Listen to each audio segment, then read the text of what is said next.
ಓಂ ಶಾಂತಿ.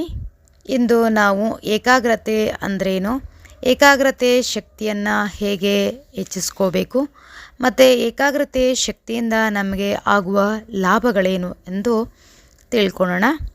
ಏಕಾಗ್ರತೆ ಅಂದರೆ ಒಂದು ಸಂಕಲ್ಪದಲ್ಲಿ ಮನಸ್ಸು ಮತ್ತು ಬುದ್ಧಿಯನ್ನು ಸ್ಥಿರವಾಗಿ ಇಡುವಂಥದ್ದು, ಒಂದೇ ಲಗನ್ನಲ್ಲಿ ಮಗ್ನರಾಗಿರುವಂಥದ್ದು.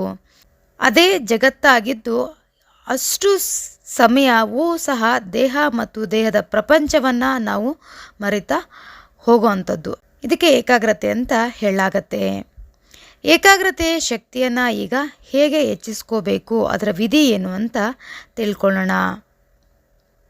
ನಿಶಕ್ತ ಸ್ವಭಾವ ಮತ್ತು ಸಂಸ್ಕಾರಗಳನ್ನು ನಾವು ಪರಿವರ್ತನೆ ಮಾಡಿಕೊಳ್ಬೇಕು ಅಂತಂದರೆ, ಸ್ವಭಾವ ಅಂದರೆ ನನ್ನ ಮತ್ತು ಭಾವ ಅಂದರೆ ಸ್ವಪ್ರತಿ ಮತ್ತು ಸರ್ವರ ಪ್ರತಿ ಆತ್ಮಿಕ ಭಾವವನ್ನು ಇಟ್ಕೋಬೇಕು. ಸಂಸ್ಕಾರ ಅಂದರೆ ನಮ್ಮ ಸ್ಥಿತಿ, ನಮ್ಮ ಆದಿ ಸಂಸ್ಕಾರವನ್ನು ಸ್ಮೃತಿಯಲ್ಲಿ ನಾವು ಸದಾ ತಂದ್ಕೋಬೇಕಾಗಿದೆ. ಅನಾದಿ ಅಂತಂದರೆ ನಾವು ಬಿಂದು ಸ್ವರೂಪ ಆಗಿರ್ತೀವಿ, ನಾನು ಆತ್ಮ ಬಿಂದು ಆಗಿದ್ದೀನಿ ಅನ್ನುವಂಥದ್ದು.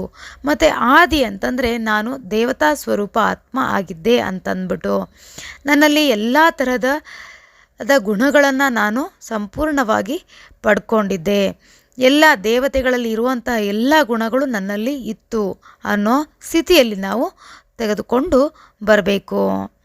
ಮನಸ್ಸು ಬುದ್ಧಿಗೆ ಶ್ರೇಷ್ಠ ಆಸನವನ್ನು ನೀಡಬೇಕಾಗಿದೆ. ಒಳ್ಳೆಯ ಸ್ಥಿತಿಯ ಅನುಭವದಲ್ಲಿ ನಾವು ಸ್ಥಿತರಾಗಬೇಕಾಗಿದೆ. ಸಂಕಲ್ಪದಲ್ಲಿ ಒಬ್ಬ ಭಗವಂತನನ್ನು ವಿನಃ ಮತ್ತು ಇನ್ಯಾರನ್ನೂ ಸಹ ನಾವು ನೆನಪು ಮಾಡಬಾರ್ದು.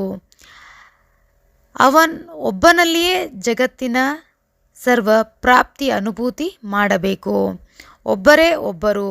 ಒಬ್ಬನ ಅಂತ್ಯದಲ್ಲಿ ಕಳೆದು ಹೋಗಬೇಕಾಗಿದೆ.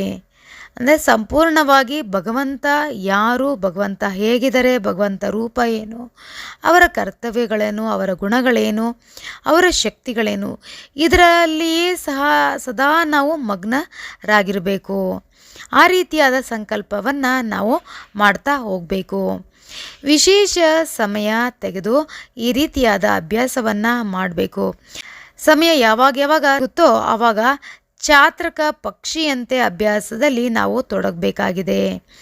ಅಭ್ಯಾಸದಲ್ಲಿ ನಿರ್ಲಕ್ಷ್ಯವನ್ನು ಎಂದೂ ಸಹ ಮಾಡಬಾರ್ದು.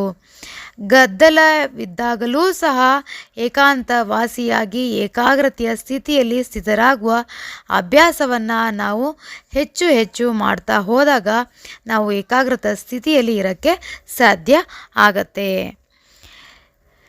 ಹಾಗೆ ಏಕಾಗ್ರತೆಯ ಶಕ್ತಿಯನ್ನು ನಾವು ಹೆಚ್ಚಿಸ್ಕೋಬೇಕು ಅಂತಂದರೆ ಈ ರೀತಿಯಲ್ಲಿ ನಾವು ಮಾಡ್ತಾ ಹೋಗಬೇಕು. ಸದಾ ನಾವು ಬಿಂದು ಸ್ವರೂಪ ಸ್ಥಿತಿಯಲ್ಲಿ ಇರುವಂಥ ಅಭ್ಯಾಸ ಅಂದರೆ ನಾನೊಂದು ಚಿಕ್ಕ ಬಿಂದು ಆಗಿದ್ದೀನಿ ಅಂತ ತಿಳ್ಕೊಂಡು ಭ್ರುಕುಟಿಯ ಮಧ್ಯದಲ್ಲಿ ಸ್ಥಿತ ಆಗುವಂಥದ್ದು. ಆಮೇಲೆ ನನ್ನಲ್ಲಿ ಎಲ್ಲ ದೈವಿ ಗುಣಗಳು, ದೈವಿ ಸಂಸ್ಕಾರಗಳು ನನ್ನಲ್ಲಿ ಇದೆ ಅನ್ನುವಂಥ ಅಭ್ಯಾಸವನ್ನು ಮಾಡ್ತಾ ಹೋಗುವಂಥದ್ದು.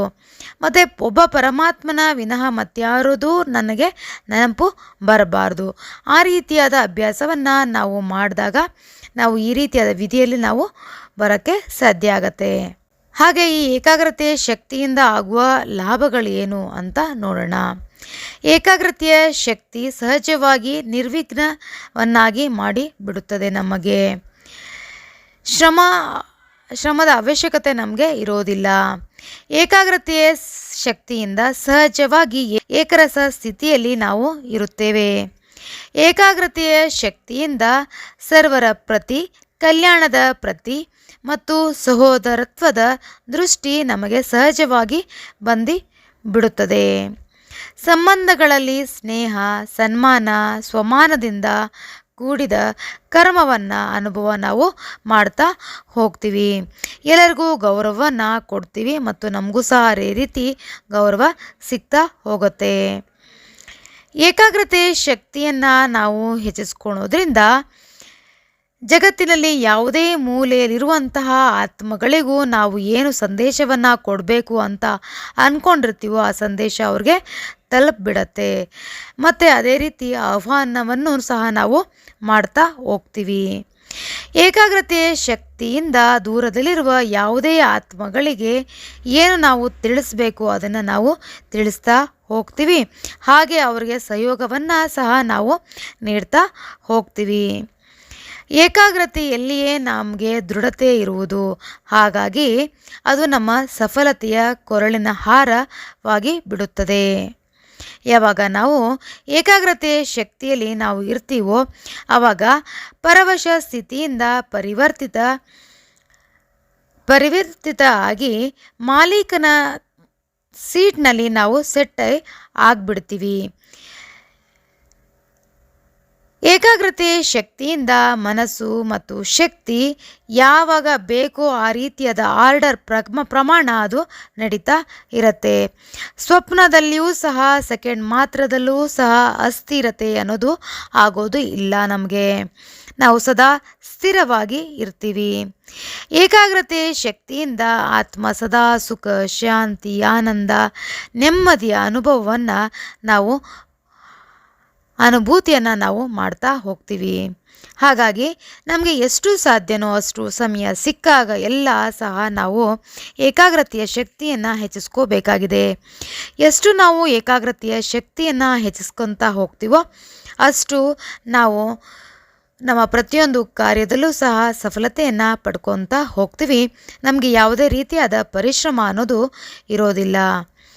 ಹಾಗಾಗಿ ಏಕಾಗ್ರತೆಯ ಶಕ್ತಿಯಿಂದ ನಮಗೆ ಪರೀಕ್ಷಿಸುವ ಶಕ್ತಿ ಸಿಗತ್ತೆ, ನಿರ್ಣಯ ತೆಗೆದುಕೊಳ್ಳುವ ಶಕ್ತಿ ಸಿಗತ್ತೆ.